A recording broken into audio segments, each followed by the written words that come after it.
Joining me now, first class father, gold star father, Charles Strange. Welcome to First Class Fatherhood. Thank you for having me on. I appreciate it.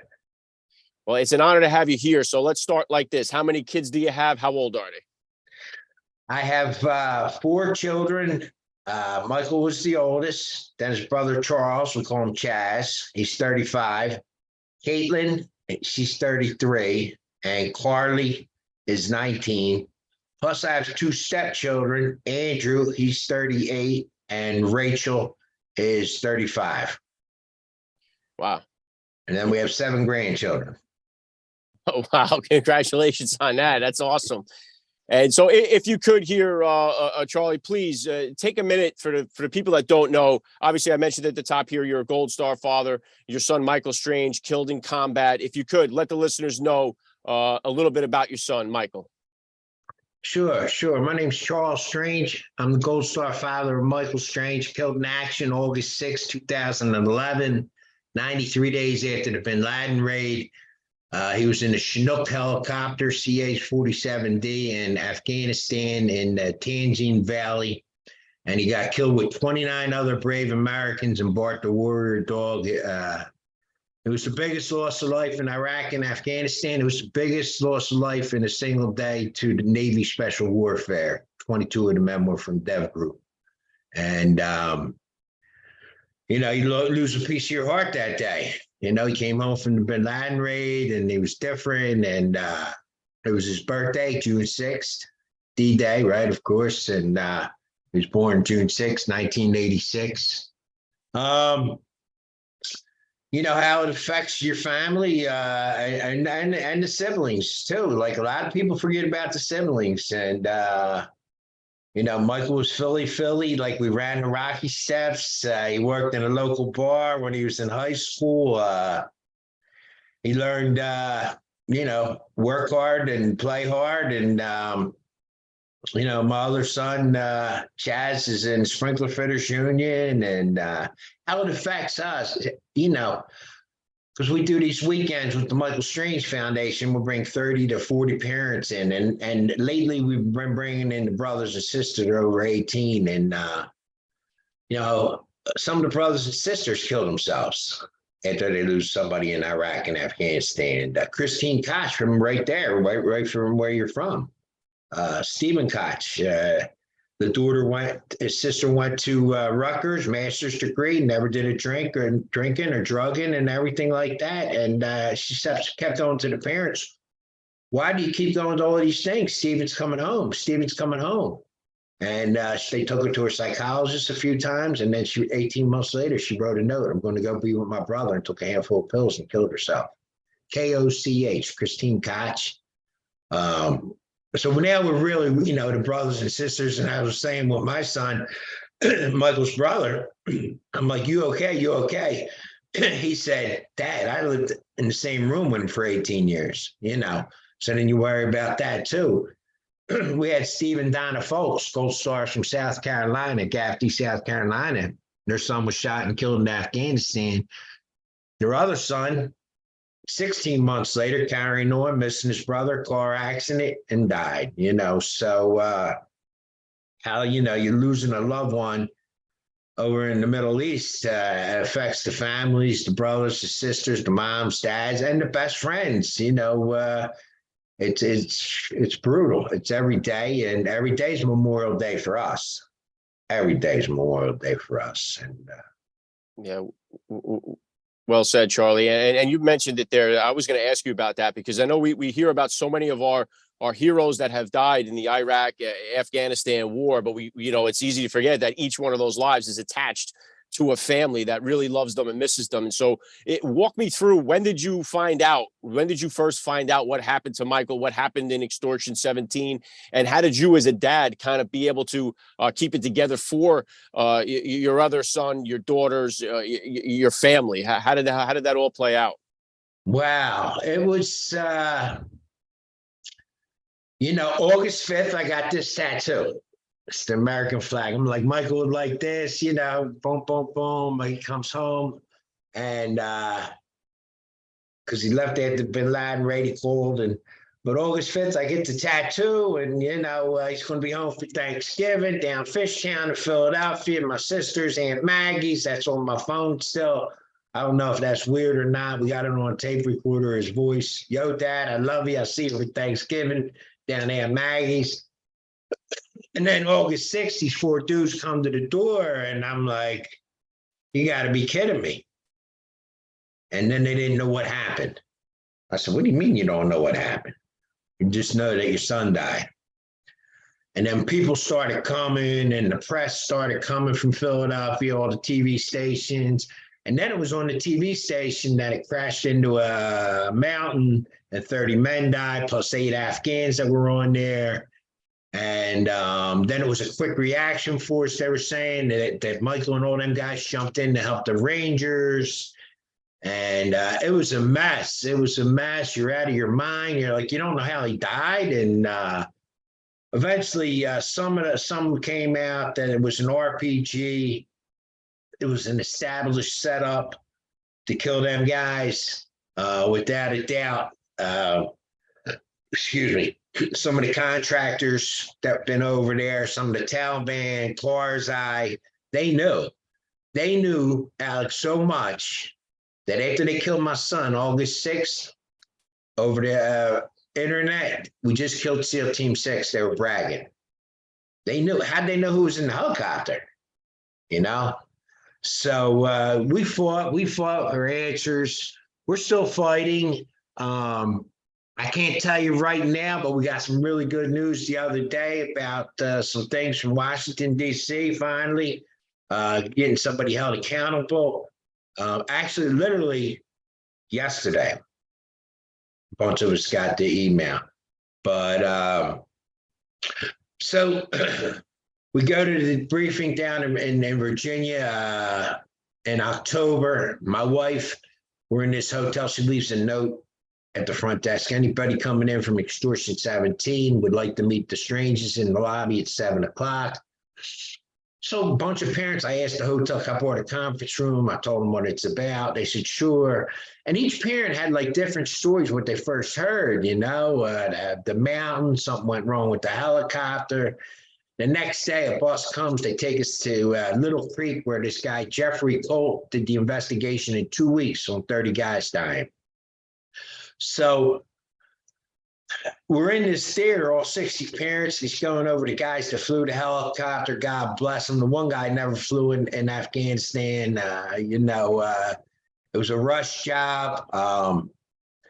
And then General Colt says it was an RPG 100 yards in the pitch dark that hit the rotary, and it was a lucky shot.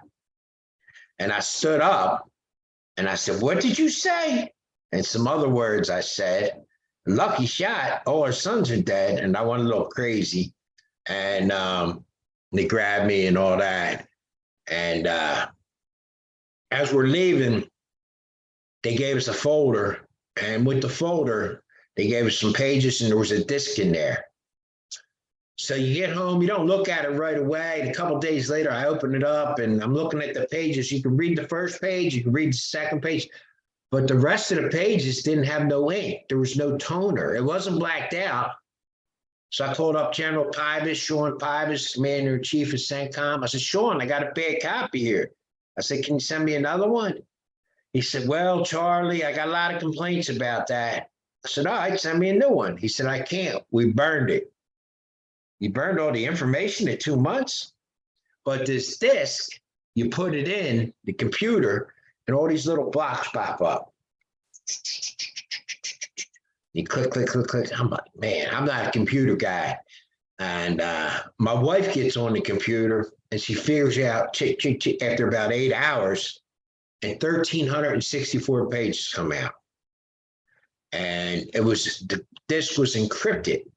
It blew up our disk. And they didn't want anybody asking any questions about what happened.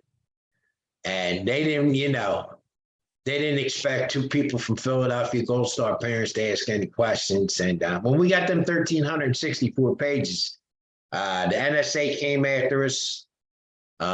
We won the first case in the history of America against the NSA. 2013 in Washington, D.C., the third highest court in the country. Judge Leon was our judge. He fought Orwellian. Snowden's lawyers were there. The NSA brought 14 lawyers. Obama's people were there. And Obama talked about us before he went on one of his vacations. We're going to look into, what's going on with the NSA. And at the court hearing, they said, Your Honor, we don't spy on the American people. Mr. Strange's son is an American hero. He's going through grief. And our lawyer stood up and he held the newspaper up, the Washington Post. He says, from 2 weeks ago, Your Honor, 14 employees from the NSA fired for spying on their spouses. Judge Leon, he wears a bow tie. He went, what are you kidding me? You know what I mean? And so we go to the second highest court, 3 judges, second highest court in the country, right? And we win the case again. And between that, our computer over there, we don't have a camera on our computer where my wife downloaded it. And she's getting on the computer and I'm in the other room and I hear her screaming. I said, what's going on? She goes, they took my picture. They took my picture. I said, what do you mean they took your picture? I said, how'd you get your picture up there? And it said FBI, 10 to 12 years. And her real-time picture, like me and you talking right now, boom, all of a sudden it comes up. So that was on channel 3, 6, and 10 of Philadelphia too. And they were all trying to figure out how they binged it and took her picture. They didn't want us asking any questions. And they definitely didn't think anybody was going to figure out the 1,364 pages. So what they did was they changed the law. They're allowed to go on your computer and go on your phone and follow you and trace you. So through all that going on, trying to hold it together, we went to Washington, D.C. We had, I think you might have had some of these people on. We had Alan West, General Boykin, General Valor, Navy SEALs. We had 30 of the parents at the National Press Club in Washington, D.C., 2013. For me, I want a congressional hearing. 30 guys die 93 days after the bin Laden raid. Somebody has to be held accountable, And there was cameras out. There was probably 100 cameras. I'm not exaggerating in the National Press Club. Barack Hussein Obama said, if one person plays that, you lose your press pass to the Pentagon. If you have nothing to hide, I'm just asking questions, So through all that, we still fighting and going on. I went to a couple shrinks, try to get help about the grief and the loss, because you're a piece of your heart's missing and you're worried about your kids. And then I called another Gold Star father up from Pennsylvania, Bernathen, Pennsylvania, a guy by the name of Grant Smith. His son Tristan Smith was killed in Iraq, IED. And I called him up for a cup of coffee. And he said, sure, I'll meet you. And we started talking. We were there for like an hour and a half. And he was like me. He was angry. He was crying. Then we were talking. I came home to my wife. I said, I feel better. And I said, we should bring more parents in together and meet each other. And that's what we do with the Michael Strange Foundation. Our 15th weekend is Memorial Day weekend in Wildwood, New Jersey. If you're coming south, come on down. A few people, American Legion Post is doing something for us. Veterans opening a new liquor store, so that should be good Saturday. We've brought over 400 parents in. We paid for the plane tickets, the hotel, because the guys that you just mentioned, Drago, Rob O'Neill, they come and do things. Bill Brown's always there, but he always takes his shirt off. After a couple shots, Bill's crazy. Giant heart, them guys from the teams and help us out to raise some money, because I believe the Gold Star parents should never have to pay for anything. Pay their house off and never have to pay taxes. That's how they do it in Israel, So we do these weekends. We just did 5 days here in Philadelphia, Wednesday to Sunday 2 weeks ago. We took them to a Phillies game on Thursday. Took them for a Tony and Nikki's cheesesteak in South Philly. Hung up a picture of their sons or daughters, because we had Bob Huff came. His daughter was Samantha Huff, the first girl killed in Iraq. Poor Samantha, she was only 18 years old, IED, blew off both her legs. They came out and got her, but then they couldn't find her way back. And she bled out to death. And I said to Bill Brown, I said, why couldn't they find their way back? And he said, when you're driving back, they're setting all cars on fire and the GPS is going. And then they're setting bombs off and more fires. That's why they couldn't get her back. And, but Bob Huff's a good friend of mine. He's from Tucson. So it helps meeting all these other Gold Star parents. We open the Bible up, of course. You know how beautiful heaven is. John 15:13. Anybody who lays down their life for, and Psalm 23. But we get all the parents to write a letter out. And they all go like this. I ain't write no letter, but they all write the letter so far. 15 weekends, everybody wrote a letter. And then Saturday morning, they read the letter to their son and tell us about their son and how they deal with the grief. And that has helped us immensely. You know, we bring the parents in that the kids that went over to Iraq, Afghanistan now that killed themselves. Like this one we just did 2 weeks ago. We had 4 parents, 2 from Texas, 2 from New York, from Long Island. And the kids went to the VA with the dad, and they seen combat over there. They both did 2 tours, and they seen a therapist, and they gave them pills. Then 3 months later, they went back, seen a different therapist at the VA, and got more pills. So the father takes the kid back and says, my son's addicted now. And they said the waiting list is 90 days to 10 months to get him into a rehab at the VA. And they died. Both stories very similar. Yeah. And, you know, so we've been, you know, helping others, just like our sons do, just like you do with everybody, you know, let people know freedom's not free. That 9/11, so it never happens again, or the Boston bombing. I mean, there's been so many attacks. Everybody knows about 9/11, Boston bombing, San Bernardino, but there's been so many attacks in the United States that people don't hear about, you know, and our military protects us from things that, you know, beyond our vision, you know. And my son loved what he did. You know, once he got into the, you know, he was 21 years old. They put him on SEAL Team 6, the Gold Squadron. His call sign was GY4, Gold Yankee 4. And I said to them, why's my son got to be the Yankee? You guys didn't get over that yet? You know, so we learned to laugh again, you know what I'm saying? Because if not, you get too angry, you get too sad. You know, the Grim Reaper comes in, and, you know, a lot of questions about Extortion 17. It's in my book right here on Amazon, $20. Some of the 1,300 pages are in here, Alec. I just want to read you. Were you in the military? No, sir. I just want to read one thing to you real quick right here from the 1,300 pages. And it says, May 11th, 2011, right? 9 days after the Bin Laden raid. And it's at late May, and it's out of the task force. And it says something to the effect that over 100 Taliban plan to travel from the blank Providence through the Tangine Valley, where they all died. 100 Taliban go to the Tangine Valley, May 11, 2011, to possibly shoot down the coalition force aircraft. Wow. Did they know? Yeah. It's right here. They knew. I was in the military, you know what I mean? So there was IEDs around the landing site, going up to the landing site where they died, Taliban under the trees, Taliban on the roof, and they got everything.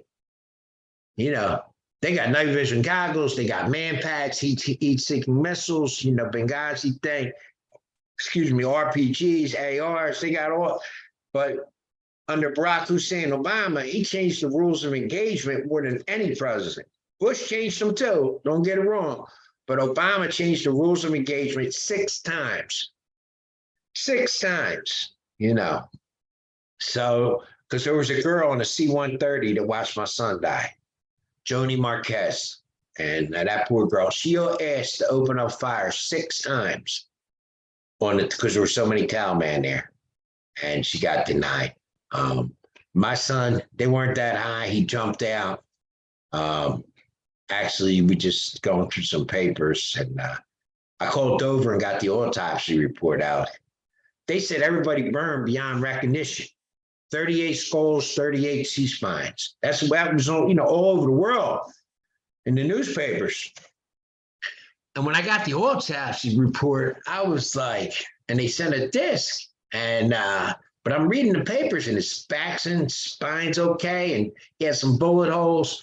His ankle, my wife said, look, be careful. And she shows me, but he was like this, Al, with a gun in his hand.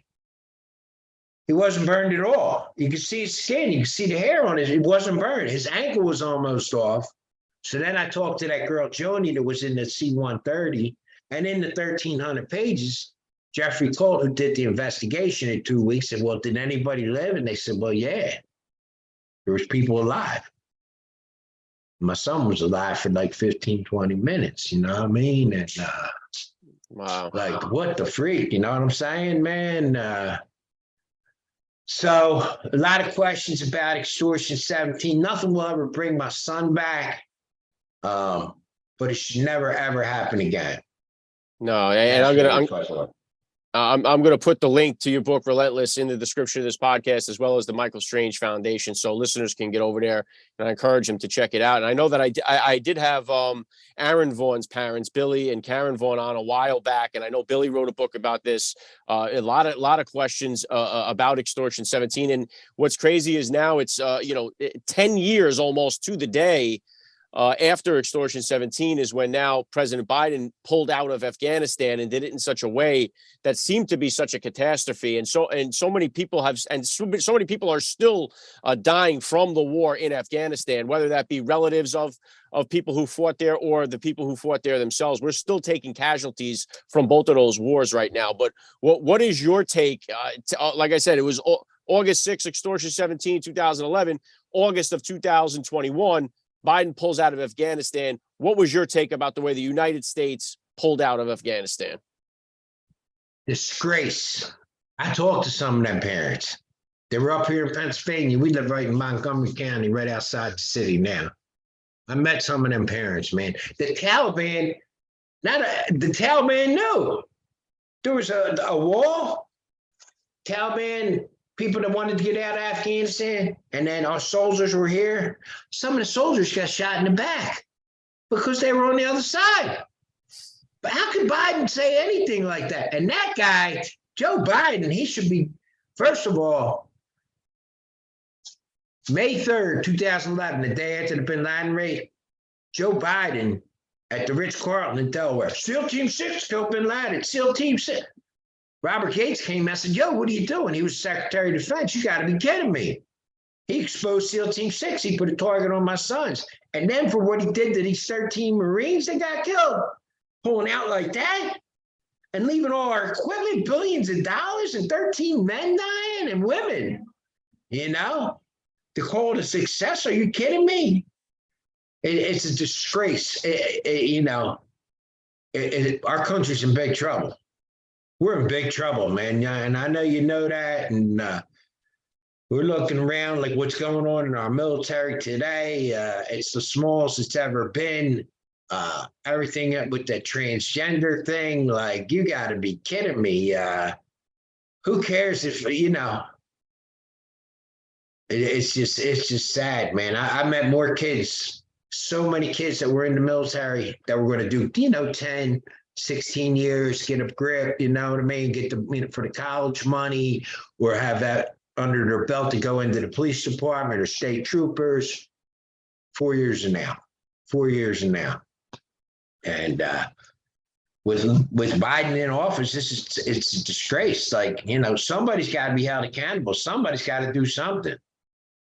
Yeah, and I seen that, just like you said. I know that they had a transgender Navy recruitment video that had got put out, and it's just, and I know a couple of years ago I had Jocko Willink on the show and asked him, because they changed the Navy SEAL ethos to be gender neutral, despite the fact that there's never been a Navy SEAL woman, or I doubt that there ever will be one in the history of the Navy SEAL teams. But they did that, and you kind of saw the writing on the wall, which led us to this year them putting out a transgender. Like, what in the world does that have to do with what the military is supposed to be about, and it's just it just seems like that's kind of mirroring what's going on in our entire country right now. And then I'll get your take on the pulse of the country right now. You're somebody that, you know, your son sacrificed his life fighting for this country. You're a Gold Star father. What is your take on what's happening right now in this country, in America here? This country now is communism and socialism. It's here. It's not. That's what's happening. When they can tell you, NSA, right? 2000, they tapped my phone, went in my freaking computer for asking questions. I was a construction worker in Philly in the laborers union and a car dealer at one of the casinos. You know what I mean? Are you kidding me? You're going to tap my phone, go on my computer for what's happening in this country? You know, Edward Snowden, what he did, that was the only move he had, that kid. First, he thought he was a traitor. But with our pulse in our country, we're in bad shape, man. Look at the prices of everything. Nobody wants to work.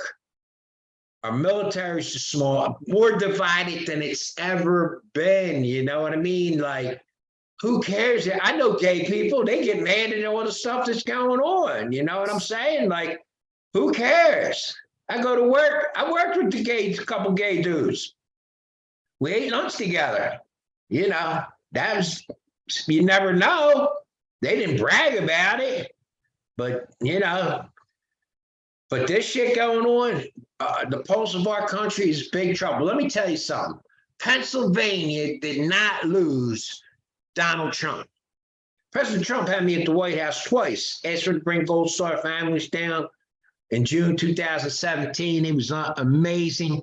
We made the state red, man. Berks County Patriots up in Northern Pennsylvania, 700-800 people once a month. Me and my wife would go up there, speak. The Lehigh Valley Tea Party, 600 people once a month. Just had Bill Brown speak there, and that dude from Newsmax, Hogan, he spoke there. I guess it was like 3 months ago, but you know, you can't beat the mail-in ballots. So check this out. Tuesday was election day here in Philadelphia, Pennsylvania. So me and this kid from MIT, where we live at, we get certified to go in from a judge to see the mail-in ballots. You ready for this? You ain't going to believe this. So we get the badges. We drive up to Norristown, Pennsylvania. Kid's got his book bag. Boom. I said, show him the certifications, right? We get there, 3 girls. They go, Republican or Democrat? I said, no, we're just here to check the mail-in ballots. So the other girl goes, that means he's a Republican. So they give you a red badge, but the other side was white. So I told the kid, I said, flip the badge so they don't know. And you put this loop around. You walk down this hallway, down this hallway, down this hallway, and you go in the back. And there's these people with these machines, scanning machines. I'll text you the information, Edward. Because I told the kid, I said, start writing everything down. And we're walking in, and the machines open up, the envelope goes here, the mail-in ballot goes here in another box. Boom, boom, boom. They're not allowed to talk to you. All of a sudden, the supervisor sees us. They come swarming in on us. They go, yo, you ain't allowed in here. I said, oh, yes, we are. We got the judges. We're allowed. We're checking the mail-in ballot. They take us to the end of the room, Alex, behind plexiglass, like you were in prison. So you couldn't see if it was signed or not, the ballot. Because on that side, the people were getting the boxes where people took them out and just putting them in the machines. But so my question was, when you mail it in, you would have to fold it, right? How come some of the pieces of paper they're putting in the ballots were flat? If they're all mail-in ballots, they would all be folded. How come I'm certified from a judge, I can't see the ballot going into the machine? I know that there's so many questions, so many things that never made sense, and all of it changed in the middle of the night, and it's. Well, unfortunately, it played out the way that it did, and now the focus has got to be on this upcoming election that's coming next time. Because if there's not a change coming in this one, I think it's lost for good. I don't know if it'll ever get turned around. So this one, I know we say this every year or every presidential term that this is the biggest one we've ever had. I think we say the same thing probably every 4 years, but it seems like if it doesn't happen this year, or in 2024, there's going to be, I don't know what the fate of America is going to be. But right now, just like you mentioned, so many of those things that are going around, especially for parents in this country right now, the school system seems to be so turned against your children. They want to keep secrets from your kids, from the parents, that the kids are telling the teachers. They're indoctrinating the kids with all these LGBTQ books. And if you say anything about it, they label you a bigot. There are so many things, and you mentioned the inflation, the prices, everything just seems against. And I really consider the American family to be the underdog in this country right now, because even though despite all this stuff that's getting thrown at them, they keep fighting, they keep working, they keep supporting, and they keep raising their families, despite the fact that it seems like the country is turned against them. So I hope we can get that turned around in 2024. There's no doubt about that. But let me ask you this, because I know you mentioned for yourself, every day is Memorial Day. This weekend is Memorial Day weekend. What does Memorial Day weekend mean to you, and how do you plan on spending it?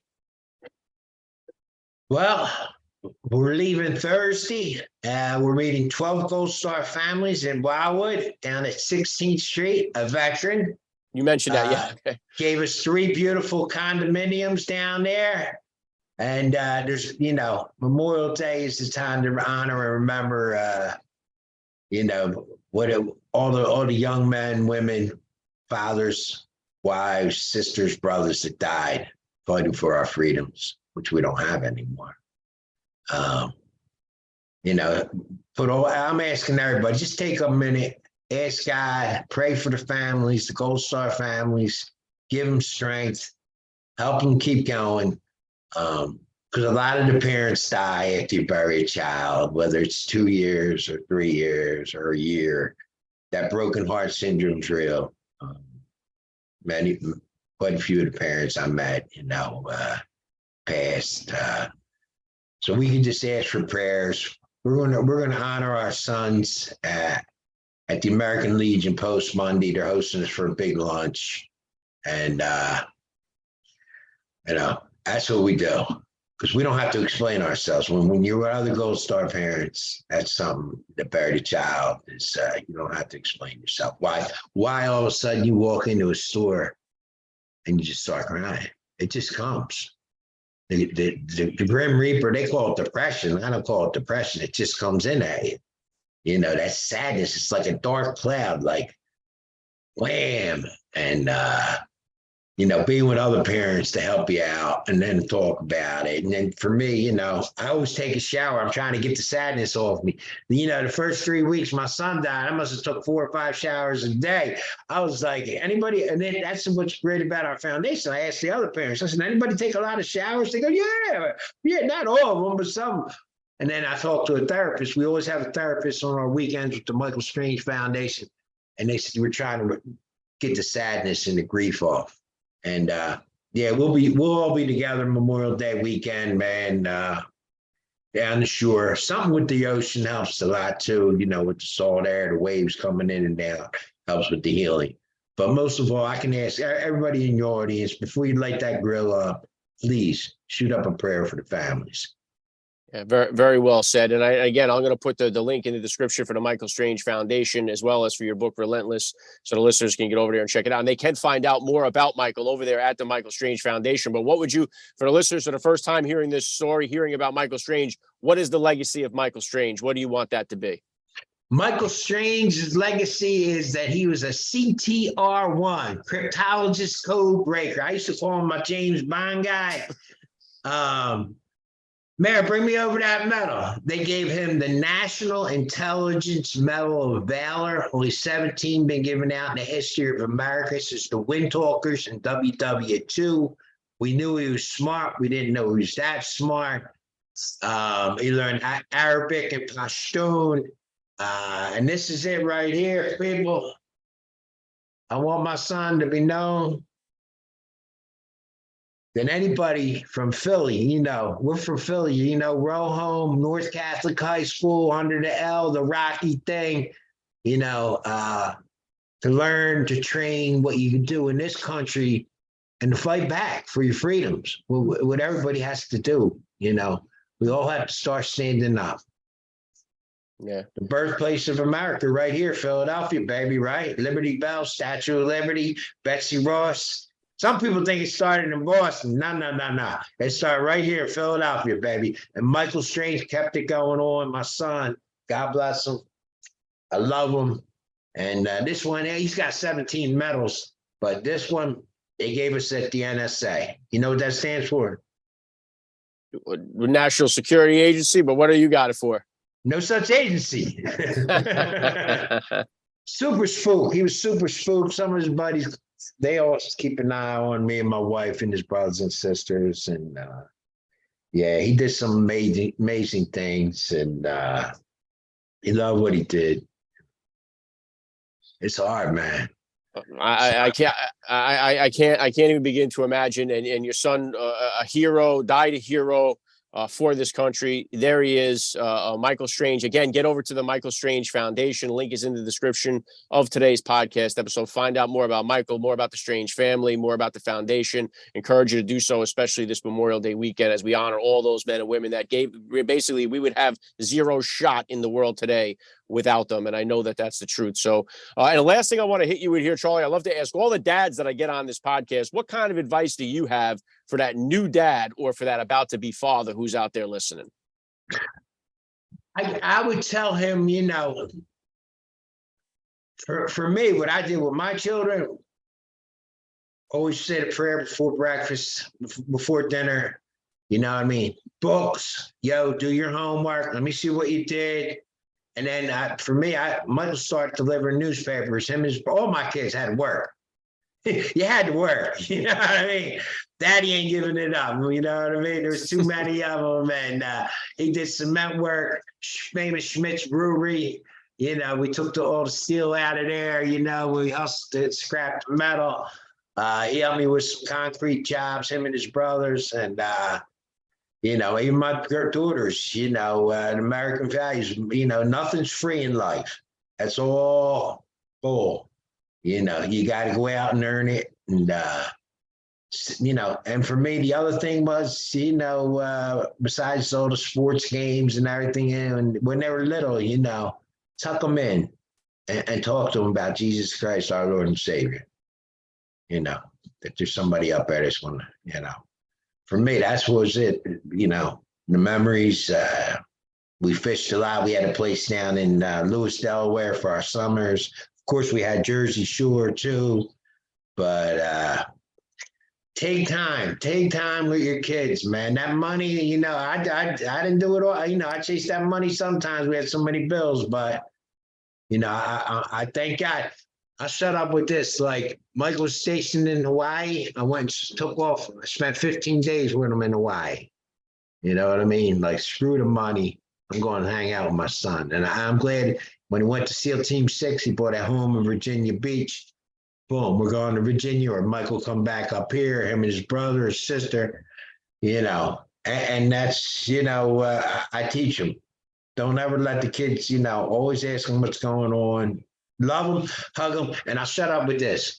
With my kids and my sons, we all give each other a kiss on the cheek, whether he was on the corner in Philly, drinking his quart of beer and then hiding it like Dad didn't see me. I'd get out and in front of all his boys, you know how the neighborhood boys are, and then we'd give each other a hug and a kiss no matter where we were. Yeah. Well said. I love the message. This has really been an honor for me. Charles Strange, you are a first-class father all the way. God bless you and your family, and thank you for giving me a few minutes of your time here on First Class Fatherhood. Thank you. God bless.